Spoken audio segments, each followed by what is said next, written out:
Welcome to the Wysh List podcast. I am your host, Wishmaster. Today's guest is a multi-platinum producer, engineer, remixer, and music entrepreneur whose work has been heard on hundreds of major releases while helping thousands of independent artists level up their sound. Welcome to the show, one of my really good friends, Mr. Mig.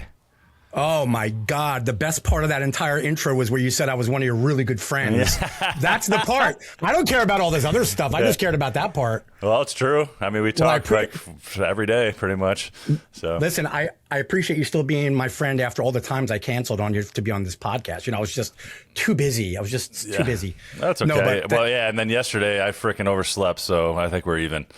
Well, that's a real relationship. That's a real friend relationship. Nah, thanks, man. Podcast looks really good. I've been, seeing all the other episodes and everything you're doing. I'm really proud of you, man. I really love the way you're pushing this stuff forward. So I'm happy to be here. Thanks, bro. Appreciate you, man. All right, we're gonna start off. You've survived over 3 decades in one of the toughest industries on the planet. What's one thing you've done differently that's kept you relevant while so many talented producers disappeared? Okay, well, yeah. I mean, I'm getting PTSD or something. You're going to get it with my questions, just so you know. Yeah, so what have I done differently? A lot. I think a lot. When I look back, I think about all the times that I heard from people like, what are you going to do now? I'm going to go do this thing. And they're like, well, what do you mean? Like, for instance, let's go back, right? So the industry was kicking in the late 90s, early 2000s until we had the 9/11 thing happen and everything just like the world collapsed. So that was the first time I had to like figure out what's going to be next after I just had like 40 major record credits and Billboard chart. I didn't like, what do you do now, right? That was a nice shameless plug. Well, no, check this out. So like I went from the belief that once you become a major producer or writer, you can never go back to working with indie artists because like that's what you're told by the people that are repping you. And so I was like, fuck it. I'm going to go call up all the artists that I know. Like, hey, let's do some demos. Got to do whatever you got to do to survive. So wave 1, phase 1, that was one thing I did to kind of get that first wave of like, oh shit, like things are changing. And that was like a few years of that, right? But that stuff led to me landing a whole bunch of new record deals because the artists that I started working with, people were getting interested in them and they were coming up with like budgets like, yo, we really like that artist and we love those songs you did. Like we have a little label, like here's $100K. Can we do a record? And you're like, shit. See, so like I pivot there. Fast forward, you go, and this is crazy because it's always like the crazy thing that happens in the world that affects this stuff. And people don't think about that. Like you got to be aware of your surroundings, right? So you fast forward to the 2007-8 financial collapse, right? During that time, people were skitzing out once again. Like nobody knew what to do with themselves. I partnered up with somebody around that time who was a really well-known DJ, and you know he found me useful at the time to do the like ghost production and things like that. Then we had like a little partnership going and ended up doing another couple hundred major records over the next like 7-8 years, right? Now, during this period of time, we went from, let me think, late 90s, we went from cassettes still existing to CD, right? CD and cassettes were kind of like fighting each other on the way out, to MP3, streaming, and then everybody was losing their mind like, oh my God, Napster, everybody get the music for free, music business is done. And I'm like, what can I sell that people can't just get? All my beats and all the parts to my beats. They're going to have to get it from my site, right? And listen, you're the pioneer of that thing. We didn't know each other back then. Right. But I had clients that came to me and they're like, you know, I had a studio by this time, which is one of the other things that I ended up doing was kind of taking on a studio that I didn't really want, but someone thought it would be great for me. So I was like, I'll give that a try too. Ended up meeting some really great clients that gave me the idea, like, you should sell your beats online. I'm like, I never heard of that. I only know like getting together with artists and like. Well, yeah, you're a music producer that gets in the studio with people, or you do remixes. Yeah. Right. So when that happened, I was intrigued. I was like, wait, so I can set this up and like just get paid directly without dealing with any more label stuff, without dealing with the bipolar environment of the entertainment industry, like I could just make my own thing every day. Yeah. And so that was like a big thing for me. And I ended up, doing, tens of thousands of beat sales. And, I got my 2 BeatStars plaques. Like there's one behind me. Behind and, you. you Right have behind those. you right there, dude. Yeah. So like the whole thing, what I'm trying to get to is like, I thought about the things that I had and that I owned and that I could replicate or I could control. And I just rolled with it. And I never really thought like, oh, that's not going to work. People around me said, you're crazy. Like, who's going to buy a beat from you for like $3,000 at the time? Like my exclusives right off the bat, right? Like $3,000. I'm like, obviously we're catering to an indie clientele. So I can't charge them like $50,000 a record. But this is where we are right now. We're changing the way we do things. But I had people tell me like, oh, you go on iTunes and instrumental's $1. I'm like, you're not getting this. You're not getting how this works. Right. You're not getting how this is different. It's a license. It's a music. It's almost like sync. It's a music licensing platform for independent artists who would like to work with established producers, but can't really afford that giant price tag. That's how I positioned it. Save your budget. Yeah. That's how I positioned it. And I would go into forums and I would literally post that like, hey, my name's Steve Migliore. I've been in the music industry for years. And like, I know you guys can't really afford big production. So I created a website that caters to small budgets. It went crazy. First month, $5,000 a month I was already making from the first month. So like, yeah. So like you just roll with the stuff, and you know as well as I do, like we talk about potential future ideas all the time. Like, what's next, right? Right. What happens if this happens, like AI and all that stuff now? It's like everybody's like, oh, AI is going to destroy the music industry. Everything just evolves. Everything just changes. Yep. And like that is actually part of civilization and life. It's not just about your industry. It's about life. So you got to have the mindset every day, like things are going great now, but how do I pivot if they're not? Right? Right. Right. Well, just like you mentioned 9/11, it was a horrible time for the world and people are losing jobs and just barely surviving. And, it was one of my best times ever for business because everybody was at home. So I was killing it. That's when I first started doing the funnels and I had $20,000, $30,000 fucking months, man, because of that. So like I said, it was a horrible experience, but I figured out a way. Well, now I have to utilize people being at home to be able to make my business turn into something bigger. Right. You know what I mean? So it's the same thing. So me and you are very alike in that way, man. So when you look back on your career, what's the accomplishment you personally are most proud of? Not necessarily the one everyone talks about, but you're most proud of. It's going to be crazy to say this. I'm not trying to plug them, but I think it's my BeatStars plaque. And the reason being is because that's something that nobody else controlled but me. Yeah. To get to those millions of streams and those tens of thousands of sales. Shout out BeatStars. Yeah, I mean, look, the platform is great. I'm proud of the fact that I was able to figure out how to connect all that. And then, the award is a reminder that you're not tied to anything else holding you hostage. Like if I don't get a major deal, I'll never achieve anything. That's why that hangs right in front of me. Because it's a reminder that like you can literally wake up in the morning and come up with an idea and like it'll work. I'm sure there's other things that hang in front of you too, my friend. Hey, listen, what's that emoji that you always like to send me?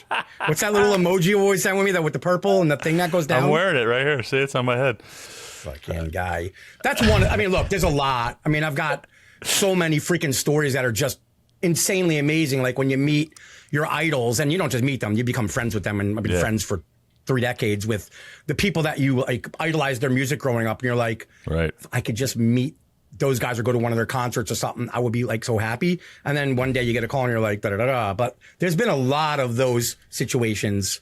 So there's been a lot of stuff. There's been a few things, Yeah, of course. So you didn't just build records, you built a business. At what point did you realize producing music alone wasn't enough? And we have these conversations all the time, just so you guys know. Yeah, I mean, look, producing music, depending on what we're talking about, it could be enough. I mean, like if there's one thing you're doing and you get very, very lucky as far as like you're in an area where people are just throwing themselves at you. I mean, there was a time when just producing was enough, but as time went by, I realized that there were like breaks in my schedule that would last for months in the major music industry. So people would be like, do you work? I'm like, I do a bunch of records for like 4 months, 5 months. And then labels are off for the holidays for a good 2 months. And I was like, I have nothing to do. It's like, I've got to start figuring out what to do with that time. So I realized, like, you can develop talent, which I did. Yeah. And I even had some artists that, like they paid for me to develop for like years on end, and was like, I dug into them like it was my kid. Like, we're gonna make you something great, right? So that's like one thing that I've done here and there back in the day. I don't do that really at this point, but between that and then I got the studio back in 2009, 10, something like that. Started doing a lot of studio sessions. Realized that I actually liked working with indie artists, like maybe more than the major deals, because it seems like you have a little bit more of like, you could do more. You could brainstorm together and go, like, what are we doing here? And it's like, I don't know, but let's just try anything. Sometimes when you're involved in the deals, it's like there's something you have to follow.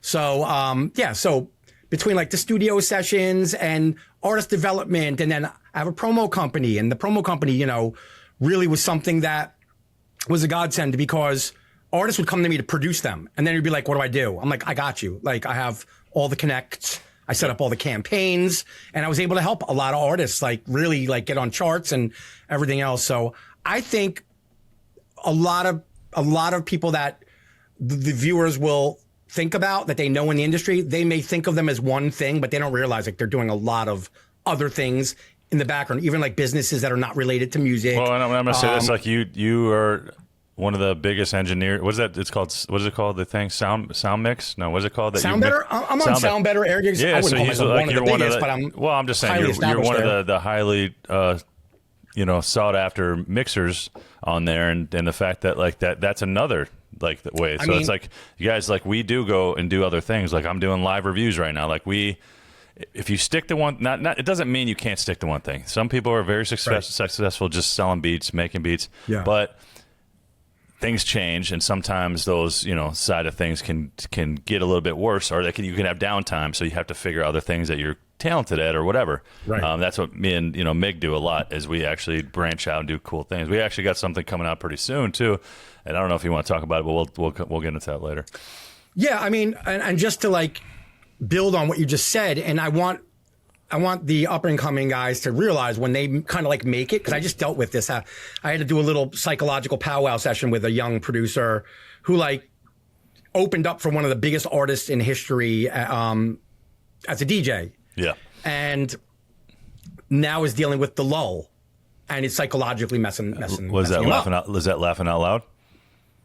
No. LOL? You said lol? No. He's in a lull. He's in, you know what? Fuck off.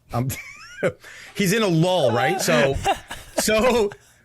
I'm like, everybody experiences the ups and the downs, and I don't know what. I mean, I spoke to one of the major labels way back in the day. I had an issue where they had to like process a check, and like it was taking forever. And I was like, like I said, I worked for 4 or 5 months, and then I would have to take off for like 4 or 5 months.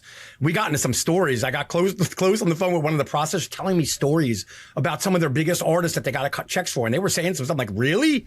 Like, yeah, you'd be surprised, like what some of these artists, they do with their money, and they just like fucking blow it. And they don't think about these other things, Yeah. But so it's not always like smooth sailing. Even when you get to a place where you're like, oh, I'm just beginning and things are going great. I'm just at the beginning of my career. It's like, there's been times where we've all thought that, I think, and then woke up one day and are like, shit, phone's not ringing as much as it used to. And then you start to realize that the world, it's whatever's going on in the world, economy, stock market, it all trickles down, because for us being at like the major label level in the past, we had to work for those labels, which were like, a lot of them were publicly traded companies. So when things aren't going well, they're not able to call you and say like, hey, we have projects. They shut everything down. Sometimes they shut them down for a year, 2 years, 3 years. They consolidate, and you're like, it's part of it. It's just part of being, it's even part of just being an entrepreneur, self-employed. You just get used to like, at any minute, like I've got to always have the plan B or the second business or something. But for the most part, like this is what we do, I think 90% of the time, right? Exactly. And then there's like the little things on the side that are still part of the music. And for me, it's music, marketing, and tech. So, I mean, really, Wysh is the same way. Yeah, so. exactly. You and me both. We've had to learn a lot of different avenues, man. But so, next question. So you were around Taylor Swift long before stadium tours and billion-dollar headlines. At what point did you realize this isn't just another talented artist? She's about to become a global phenomenon. Or did you not know that? No, I actually said it. I actually called a few labels the week that I had met her and we had gotten in the studio. So, like, long story short, there's what is it called? A biography that's out there. There's stuff that mentions my involvement. I'm not going to give myself more credit. You're in a book, right? Book, and then the one that's behind me, and then there's a documentary that's throughout Europe. They flew in and kind of like, videoed everybody that was part of her upbringing, I guess, like her musical upbringing. And I'm not giving myself a whole lot of credit on that because, like, I really know the genius behind the entire thing. But I will tell you that the minute I met her and, like, we spent a few days together, I said, you are just amazing. Like, you really just can't believe that you're, like, this young already playing, wrote 100 songs on a 12-string guitar, not a 6-string, a 12-string. Yeah. And super sweet, super nice. But I knew right then and there when you're able to say to an artist that's, 14, 15, I don't remember exactly, but hey, we're just going to put you in the booth. And at the time I was represented by, the owners of the legendary Sigma Sound in Philadelphia. So I had access to that studio to do pretty much anything that, that came through, and they came through to meet with me and meet with us because they heard about me working on, Leanne Rimes before that. I had a big dance remix on Leanne Rimes. That was like a #1 on the Billboard. And anyway, but I knew when they came, that's like, I knew they were serious when they came, right? Yeah. They were serious. Like, they really wanted to, like, figure out, like, who is she? Because at the time it was like, there's some country, there's some pop, there's some, and like, I just knew right away. I'm like, this girl she's got that thing. And like, you can't define it when someone has it. It's something that you kind of feel in the room. It's maybe like, it's a subtle human cue that we don't even know we're seeing or hearing from the way they talk or the way they express themselves, or just simply sitting on a stool in the middle of a studio and recording live 12 songs back to back for me. Yeah. Like, it was record, let me sit and let me just hear everything you got. And that's what it was. And I just knew that one day this girl was going to be something huge. Like, nobody knows, like she's iconic now. I don't know if I really knew that or what that really meant even. So you knew she was talented. So funny story, man. I've never actually publicly said this. I might have, but so when I was with Nelly's production label, we came out to, Bubba Sparks' manager hit us up and said, "Hey, man, we got this girl coming in the studio. Her name's Dallas. We want you guys to produce her, get some really big records off her, come out to Atlanta." So we came out to Atlanta. We got in the studio. We were working with this girl, Dallas, and she brought her little sister with. And her little sister was just kind of sitting in the corner on a notebook, just kind of writing stuff.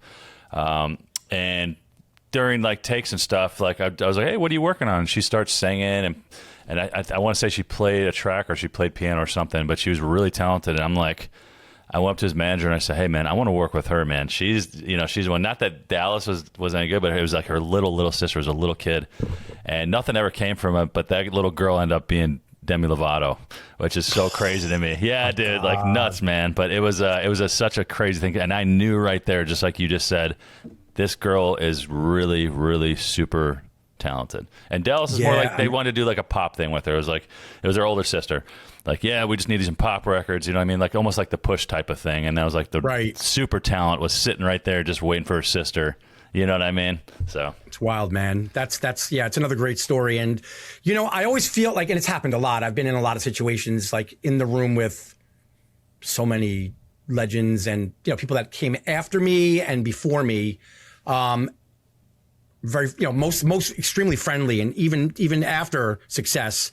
And you just kind of feel like I must have done something right to always be in these kind of situations where I'm around these people. And, like, I'm not saying that, like, their existence, and nobody takes this the wrong way. It's not like their existence is like a heavenly thing or spiritual thing, but when you want to make it in the industry and you always end up seeming to be in the room with people that you've only heard about, or like, you kind of get a feeling like, okay, I'm in the right place. I'm doing the right thing. Like, this is what I should be doing, right? And it's happened to me like a million times. And just like I said, like with my idols, which by the way, I'll just say it, 1987, The System, Don't Disturb This Groove, which was sampled 1.5 million times. You Are in My System. Those are my boys, David Frank and Mick Murphy. Nice. Those are my guys right there. But like, that's just another story of like being in a place and like, hey, I'm going to introduce you to so-and-so. I'm like, stop, really? Like, so yeah, I mean. So what's something about young Taylor Swift that fans would be surprised to learn?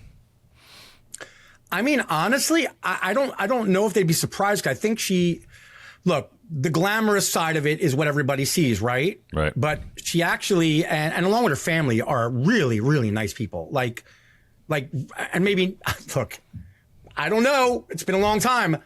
I know then, Yeah. my experience, the time that we've spent together and the phone calls that were back and forth and the emails for a long time.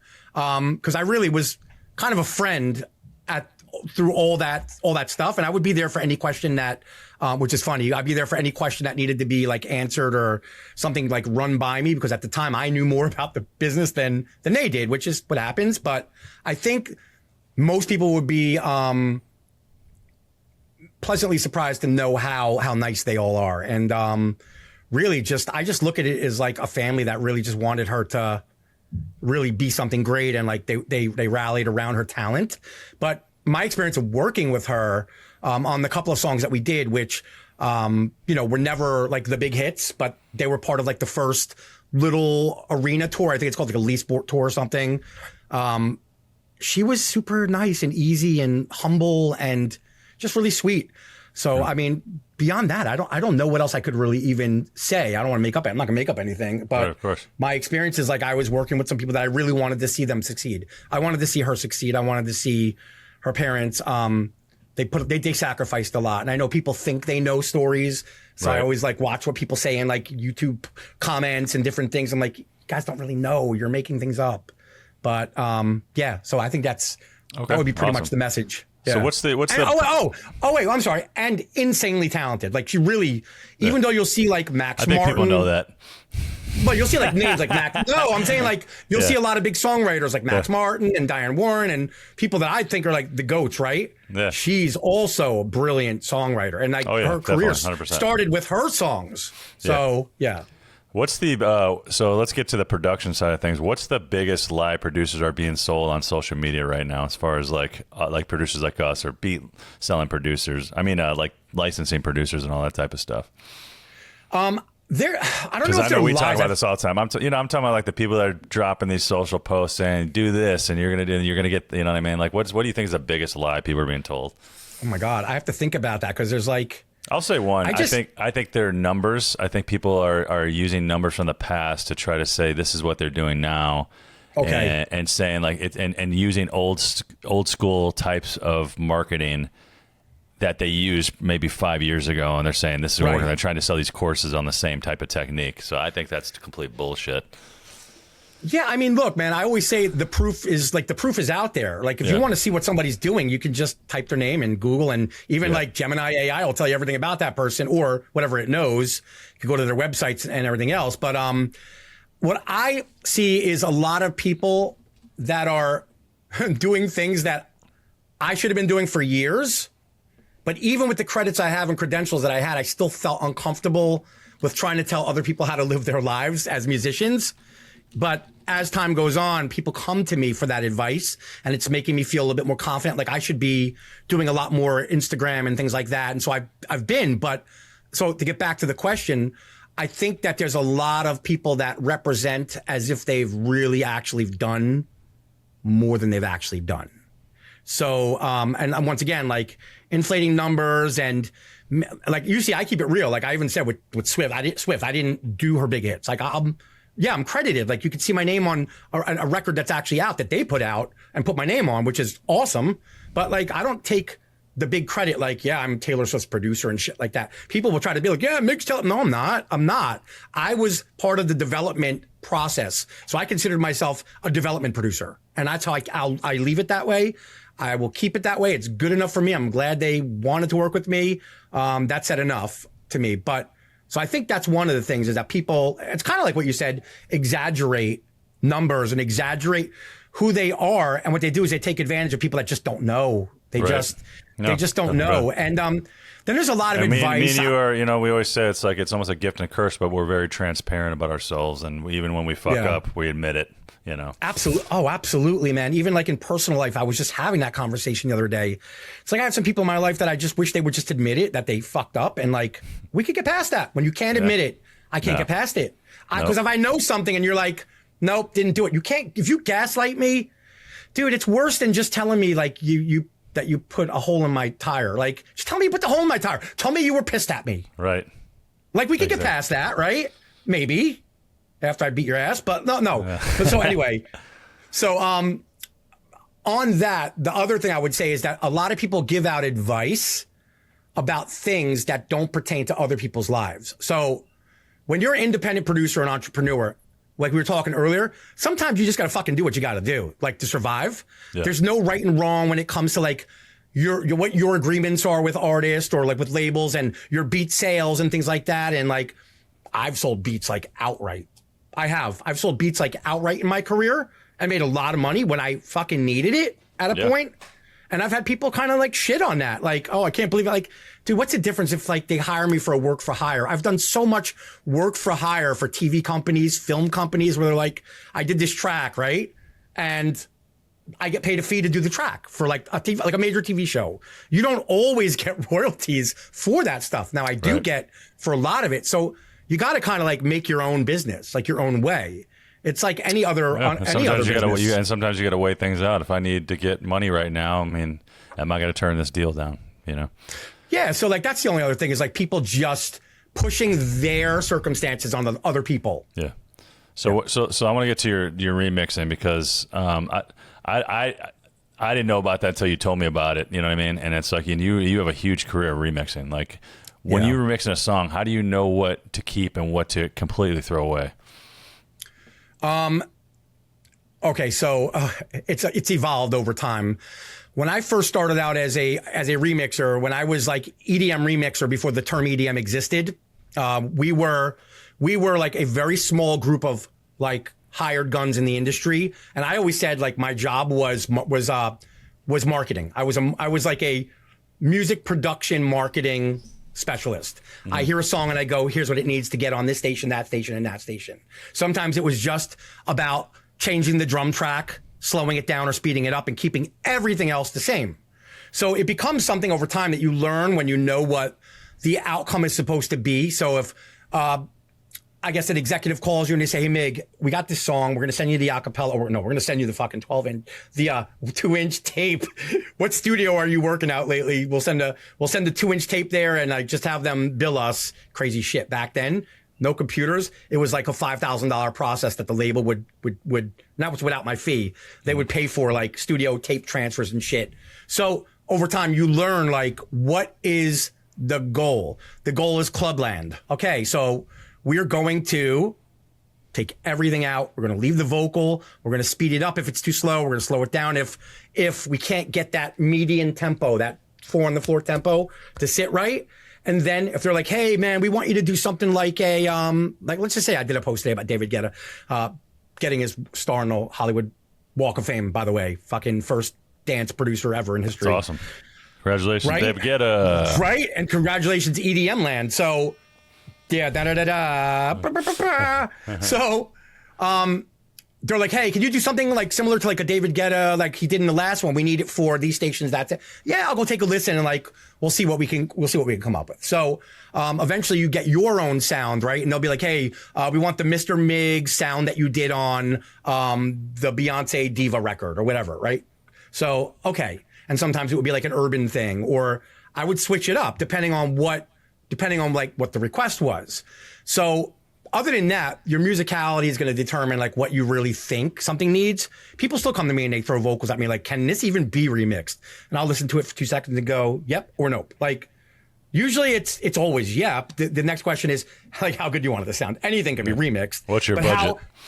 Well, that always, but like, no, my first thing is like, how true to the original would you like it to sound? Or do I have like creative freedom to just go nuts, right? Right. So there's those times where like even my first record, the Leanne Rimes, How Do I Live, Dance Remix, I fell into this whole thing. I wasn't even trying to do remixes. It was just a whole other story of how that happened.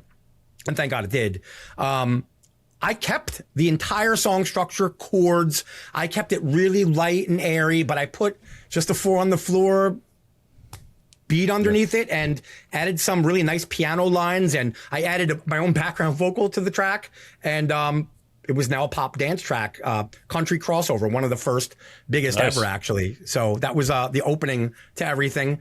And then just along the way, you get your own style. And if people keep hiring you for what you're doing, then obviously you're getting a grip on what is needed for them. It's never about you. It's not like this is what I do and I only want to do what I do. Yeah. Well, you won't get paid. You'll get cut off from the project. And because of that, you have records connected to artists like Beyonce, Taylor Swift, Justin Timberlake, Drake, Madonna, and many more. What's one thing that every superstar has in common behind the scenes? I'm going to answer that too before I even say that. Just so you guys know, we don't always meet the people we work with. That's one thing I'm gonna say. Like everybody asked me the first question. They say, "Oh, how's it hanging out with the Lonely Island after you did I'm on a Boat?" And I'm like, I was not there, guys. Like literally, that was a beat that was sent to them. Like, yes, I try. I am a producer, and like when I worked with Nelly, I was in the studio. But you don't always get that luxury to be in the studio with people. Like we live in different parts. But so I'm gonna start off by saying that like I'm sure not every single one of those people you were in the studio with that you met Taylor, probably met some other people. Right, but but you worked on their projects, right? Yeah, I'm officially credited on the releases. If you were to go on like Spotify or iTunes, there's a bunch. There's a ton that I did work with. I mean, obviously all the indie artists that were like, you may not know some of them, but they've charted Billboard and everything else. There's a lot of smaller artists as well. Yeah. But for like the bigger artists, I've done many studio sessions with like many legendary artists. But when it comes to remixing, look. The artist has no reason. They're not going to recut vocals. Sometimes they will. Like back in like the mid '90s, a lot of times, the old school way was these vocal reels don't sound good, like these tapes. So like the artists, we want them to come and cut vocals, with you. I think I did that once with a Sony Urban artist, but like Michelle Williams, I had a big dance hit with her for a song called We Break the Dawn, which was like Access Hollywood top 10 summer tracks. Like that was cool. I didn't work with her in the studio, but guess what? I did DJ her album release party because they loved it so much. They're like, when I get a call by Sony and then Matthew Knowles at the time and like, yeah, we want you to DJ the party. And so I have pictures of that stuff. So like, cool. There's times where you get to interact with the artist, but not for remixes and stuff like that. It's not a common thing. To actually have to be in the studio because once again, they've got their own lives. They're like, why do I got to go to the studio to like, he's doing a remix? Like, yeah, it's just one thing in the industry. Everybody assumes that. So that's why I want to ask that. It's like we sometimes we have credits and have done stuff in written parts, but sometimes it's not all. And even like some of the bigs, they don't actually do that. They send songs to each other and they're like, all right, man, can you cut this? And, even like features, somebody's like, hey man, you got Drake feature on your record or something. They're like, I sent it to him. He did it and sent it back. Yeah, I mean, look, you know how I look at it like a Hollywood film. You see all those credits at the end? Yeah. If I'm editing a major Hollywood film and it says edited by Steve Migliore, right? Okay, no, I never met the actual actors or anything, but like fucking edited a Hollywood film. Like that's huge. Like I looked at exactly the remixer side of it, and like I'm a producer and I'm a songwriter, and had a top 40 hit as a boy band writer back in the day, and that was fun. And like I did work with those acts right back in the day. That was fun. But for remixing, it was like, what was I going to say? For remixing, it's different. Yeah, it's a job. It's a different thing. But you enjoy, and there's a creative part to it. But it's not like it's just one. It's not producing. I enjoyed it. Mm-hmm. It was easy for me. I had a great living doing it, but. The one thing I would say is people say, oh, are you famous? I'm like, I think just like within the industry at the time, I was known between the label execs and I would take a lot of meetings and, it was kind of cool to walk into a lot of offices and go, oh, Mig's here, get the acapellas, let's play some stuff. Like sit down and like, do you want to do any of these? And I'll be like, how much you paying? Yeah, give me them all. Like, I mean, like, well, that's the job. We are the best. We are famous in our own minds. Just me and him are. Just so you guys know. So, well, that's the thing. I think in our own minds we don't. I think in our own minds we never thought that. Yeah, we think we're big pieces of shit. Actually, All right, I want to horrible, move on to some AI talk because this is on everybody's mind. It's been around a long time. But do you think I mean, I already know what you're working on. So, but is AI going to replace producers, or is it just exposing producers who never had originality to begin with? I mean, look, man, I don't think AI is any different than having the ability to open up tools that you're already doing. I don't think like you have your Splice and your Loop Clouds and, you have all this stuff, right? So instead of us like worrying about that, like look at it as a tool. Most of the people that use these AI tools are not actual producers. They're hobbyists, actually. They're people that just want to do a song and like give it to somebody, or like they think they're going to put it on Spotify and have a label all of a sudden. Like, oh, I think I'm going to have a record label because I can go to whatever platform and like make music. I don't think that it's going to replace producers, because here's the one thing that you have to always keep in your mind. A big part of what we do is human interaction with each other, right? And so if this were the case, I would have no clients that are calling me all the time and still buying beats from me. And they're actually doing stuff on AI, but then they come to me and go, I did some ideas in AI, and like, can we take this and like redo the whole thing and like make it like organic? And so like, we're there right now. The only way it's going to replace producers completely is if like society just decides like there's no value to creating music other than what it might make you in sales. Yeah. Now, we know as creators, the value is actually we've given our lives for these crafts. So you also have to think, do you think these big plug-in companies and these big hardware music companies are going to just sit by and allow all their potential customers by the billions just get decimated by a couple software companies? Nope. They're not going to let it happen. And there's going to be shareholders and big companies that are higher up. It's like, we still got to sell Roland and Yamaha keyboards. We still got to sell live equipment, right? So as long as that stuff still resides along with that, I think it's still going to be like a split situation. Yeah. I could be wrong. I'm not usually wrong. I hate to say that, but like I've seen this shit coming like years ahead. I'm not when usually wrong. Listen, I said it a long time ago. This is the most cockiest thing I've ever heard in my life. I know, right? I know, right? See? This is called being an old man, right? Old man's like, I got that intuition of stuff. Like, of course, everybody's wrong sometimes, but I have a strong feeling as someone who is been in the industry since like the age of 24, and I'm not going to fucking... You've seen it, like we said, you've seen it 3 decades. How the patterns go and how the excitement goes and it fizzles, and all of a sudden companies are going to go all the way to the left, and then they go, it didn't actually like really do what we thought it was going to do, because people are kind of fucking revolting against it, right? And so there's still the human element that steps in and goes, no, I want to make music. Like I want to sit down and actually like, I have this thing in my head and I want to do it. I want to play the piano. There's a ton of huge channels on social of like people that are producers that like play amazing keys and amazing instruments, and they want to make that stuff. And I'll say I enjoy AI as a tool, and when I say that, it's I don't say just prompting something and making it work for you. I don't tell a hammer to work for me. I still got to swing a hammer at the end of the day. But but there's different types of hammers, there's different techniques, and there's different tools that do different things. I enjoy AI as a tool. Like even if music, I tell this to people all the time. I say, you know what? I don't play every instrument. And when I'm creating, I will call my friends that play instruments. I say, man, I need a guitar part. I need this. I need that. Yep. If they're like, hey, man, I can't get it to you for a few days, I can't wait. I'm in creative mode. I might be working on a project for somebody, and I'm like, all right, most of the time I'll just play it in the piano, and I go to Suno or whatever, and I say, I want you to replay this part as a guitar part. You know what I mean? Right. I love that too. I love it in my business. I love it for my marketing. I talk to it as a tool to say, help me be better as myself, and that's what it's doing.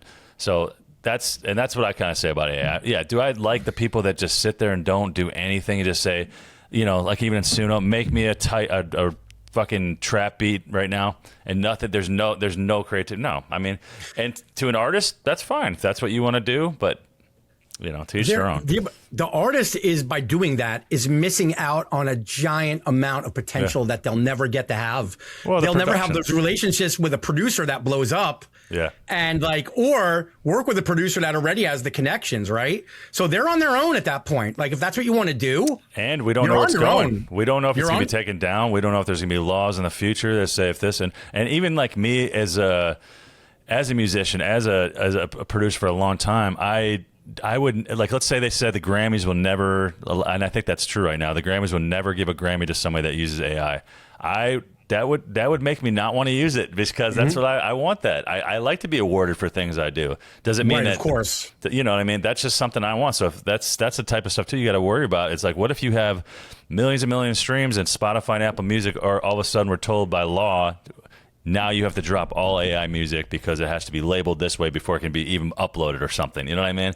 You're screwed. Yep. That's would be my biggest worry if you guys are just dropping all AI shit. I think like if you're just doing a one prompt and like you're done, that to me is the wrong way to use AI as a professional creator. As a hobbyist, I think it's fine. Like someone wants to do a birthday song for their mom. Oh yeah, Go it's ahead. funny. Give it to your mom, right? So basically for non-commercial use, I think the one prompt method is perfectly fine. There's a lot of reasons why somebody might do that. They might even say, like, I have complete writer's block. I have no idea, like, what to even do. I don't even have a problem with that. Like, you're like, okay, I got 5 ideas here. Can I take any of these and, like, make them my own now, right? I like the chords. Let me go back and play the chords. Or maybe just use, like, a piece of it here and there. That, to me, is, like, using loops, samples. But to just say, it's not even... I had someone tell me they sent me an AI song, an artist. They told me, I said, oh... really great vocal. Now, I've mixed all their vocals in the past. I said, this is an amazing vocal. They're like, yeah, AI just took my vocal and like made me better. I'm like, that's not you. Right. It's not even you. Like, you don't hear that it's not you. Like, that's funny. That's funny shit to me. Like, we get that on the live reviews. I've been doing it for a month now, and it's we get a lot of AI thrown on there, a lot of AI. And I say to them, I say, guys, I have no problem with using AI, but for me to give you a real critique, you have to tell me what you did on there. Because if you prompted it, there's nothing I can review on. I can say great prompt, but if you wrote it and you say, hey, I wrote this, I'm a songwriter, I'm not a really good singer, I produced this, and I don't have really a lot of people to work with, so I did the vocals on. You know what I mean? There's different ways, but that's all I tell people. I say, it's fine. Tell me, like, are you a songwriter? You're trying to pitch songs that you wrote. But when people put it on there and they say, no AI used, I'm like, bro, I could hear the filters, dude. Like, it is obvious. And some of the change up and some of the lyrics, it's like, it's not perfect yet. You know what I mean? Even though it's like, oh, they make great songs. There are some great songs on there, but it's not perfect. And we could tell. Most of us. And what's the point of getting a critique if you can't actually go in and change anything now? Yeah.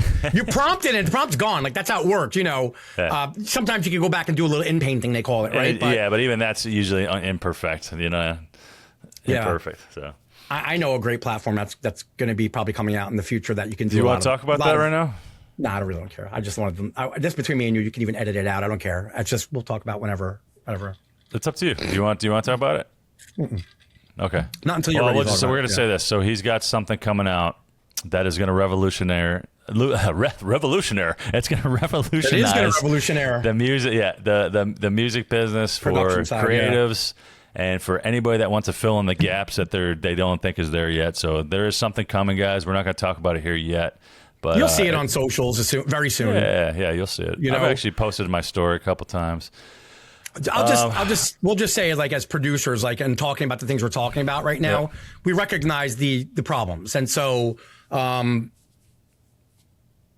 company, myself, a coder since 9 years old, decided years back, like, I think I want to He was really a hacker that turned coder. I want to create something. No, I want to create something for like myself, and then it ended up being like, I want people to use this, and there is AI in it, but it's done very differently. It's actually done differently than anything else I think that I've seen yet, and that's what I wanted. Definitely. So anyway, everything in due time. But so we're not against AI, and we're not. It's a tool. Use it right. But when you come on a critique, it's like, I think you should turn the, change the kick drum or change the bass. Like, you can't, because you did it all with a prompt. And if you guys are going to do that, like, get the stems at least and try to frickin' mix it so you don't have all that filtering crazy weirdness going in there. Yeah, exactly. All right, so This is an educational, deep question. If you were to start from scratch today, no context, no credits, what's the very first thing you would do?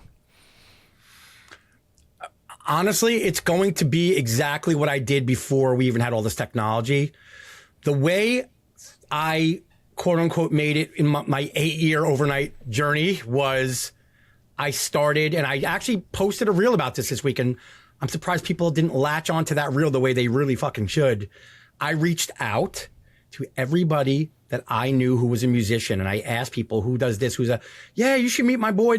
I met with everybody. I had a phone book, and what I would do is I would meet people. We'd get together, maybe their home studio, my little home studio. We meet somewhere else, someone else's studio. Right. I'd drive an hour sometimes, or I'd take a bus to New York from Jersey. Like I did all this shit, right? That networking, no matter what you think, technology doesn't change that networking. You guys are like closer than ever to each other. I would meet as many people as you can, try to strike up conversations with them. I would do this. If they're like music that I resonate with, like, oh, I produce similar type of stuff. We should try to do a beat together and like pitch. We should both pitch to like an artist. Should do that with like fucking 112 people a month is my little program right now. It's 1 on Monday, 2 on Tuesday, 3 on Wednesday. Do that every 7 days, right? 4 times a month. Meet all those people. And then guess what you do? Check in with them. Yo, what's your phone number? Yo, listen. Look at that. Drop the gem, guys. Follow up. Do you know how many people out there just have no follow-up at all? Bro, I fucking made it in the music industry because I fucking called people on the phone with the line connected to it. Like, hey man, remember we met at the what do you call it, event, whatever? Yeah, you want to get together and like try to make a song? Yeah, man, I'm down to do that. That's it. Like, that's how my fucking career blew up, man. Just meeting people. One thing led to one collaborator, which led to another collaborator, which then led to another collaborator who knew a lawyer or music manager, who then said, "Oh, Meg, I fucking like what you're doing. I'm gonna keep an eye on you." 2 years later, I want to sign you. 2 years later of me sending demos for 2 years to the same manager. Shout out Brad Rubens, my first manager, who was a very big a music attorney at the time, taught me a lot of what I know. And so like, yeah, man, that's what it is. Like, you have to connect. It's like, it's the octopus, I call it. You get a lot of tentacles going like this. No, that makes sense. And I say nets. So it's the same thing. We have the same kind of vision. So like I say I put tons of nets out there. I'm not just going to try to get that one fish. You know what I mean? So sometimes you put posts online and you get some not bad feedback, but you get some haters that say shit. Like you even, I forgot what it was the last one, but it was like, it wasn't even necessary, but it was not that your post, I'm saying unnecessary what people were saying. What's an opinion that you have about the music industry that would probably start an argument online right now? That there's a lot of opportunities for independent artists, I think would give a lot of anger towards people because they're having it tough. Which is true, and then which is totally true. Yeah, doesn't mean the opportunities aren't there. It means you just haven't gotten the formula right for yourself yet, right? And so I'm not saying it's your fault. I'm saying you haven't learned enough yet. And I think that's kind of like every business. That would be like, oh, I failed. I opened a restaurant and I failed. Restaurant business is not a good business. When there's like 5-star restaurants that are doing, $10 million a year, it's like you just haven't found what works for you. But there's a lot of opportunity still in entertainment. And that there's actually a lot of good people in the business. I know there's a lot of stories you see all the time on like the news and tabloids. Yeah, there's a lot of shit fucking people too. But I have some really great friends that goes back 30 years that are just really good people. So I think that would be some stuff that people were like, oh, fuck y'all, fuck the music industry. Right. Someone said the other day, like, I'm talking about publishing deals. Like, this is not... Stop chasing publishing deals. And somebody was like, bro, why are you even talking about publishing deals anymore? Didn't you know you can just do an admin deal? I'm like, yeah, you can do that too. An admin deal is a publishing deal.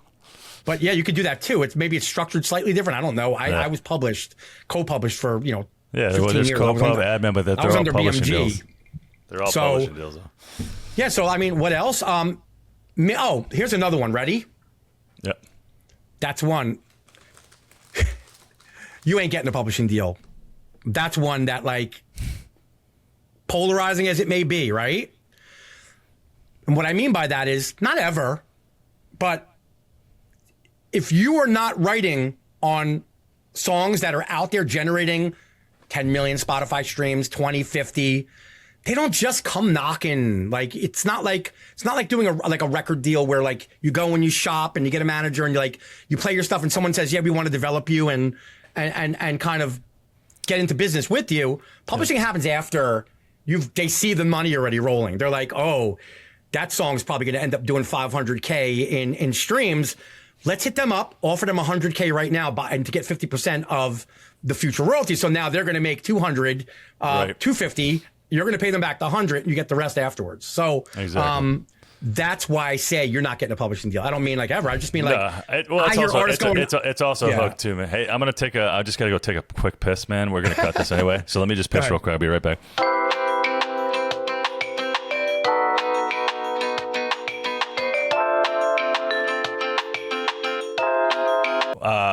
So when your career is over, what do you hope producers say you contributed to the industry? I would like to at least some integrity, some honesty to show the people that have come up around me, said that dude was honest. He helped whenever he could. He was all about his craft, doing things, trying to always be better at it. And also was someone who was able to always kind of roll with the industry, roll with the punches, and pass some of that knowledge down to other people that were having a hard time. I think that's a big one for me, is just being recognized that it was never always about me. It was about the music, and then it was about kind of, doing things that will matter, like you're saying, like when I'm gone. I always say it about my kids. I hope they remember me as being like a decent guy who did what he loved to do and didn't hurt nobody. So, yeah. Is that a decent answer for that? Great. I don't know. Great. Like, yeah. Yeah, man. I love it. But now we are on a different segment. We are going to go to the rapid fire, man. Yeah. All right. So this is called the rapid fire. You're going to have a bunch of things I'm going to say. The first thing that comes to your mind. Don't overthink it. Don't even think about it. Just the first thing that you want to say. All right? Oh, no. I have ADHD, man. This is not going to be good. No, it's almost like it's going to be like Tourette's or something today. Yeah, I'm going to get Tourette's today out of nowhere. Like, you're going to love this, dude. All right. You ready? First thing comes to your mind. Yeah. Analog or digital? Fucking digital. Logic or Ableton? Logic and Ableton. I love them both. I use them both. Which one? You got to pick one. Okay, Logic Pro is my go-to for everything, but it doesn't matter. I shouldn't have even said that. The first thing came to your mind was both. That's fine. Best producer alive?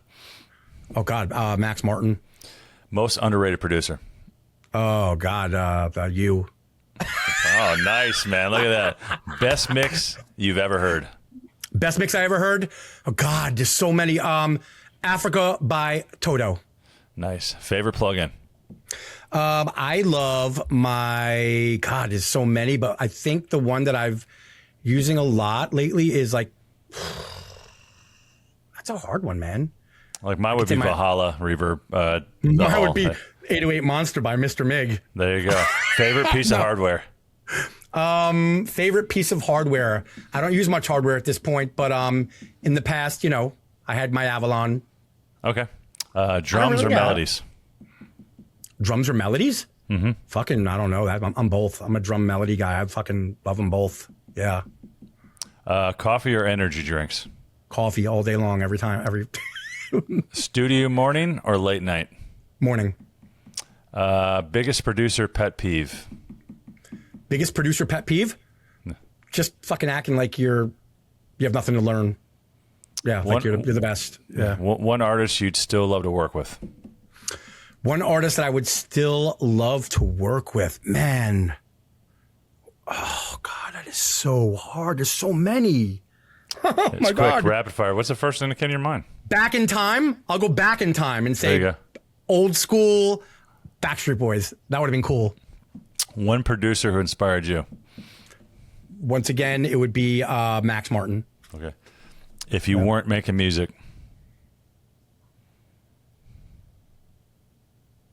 Huh?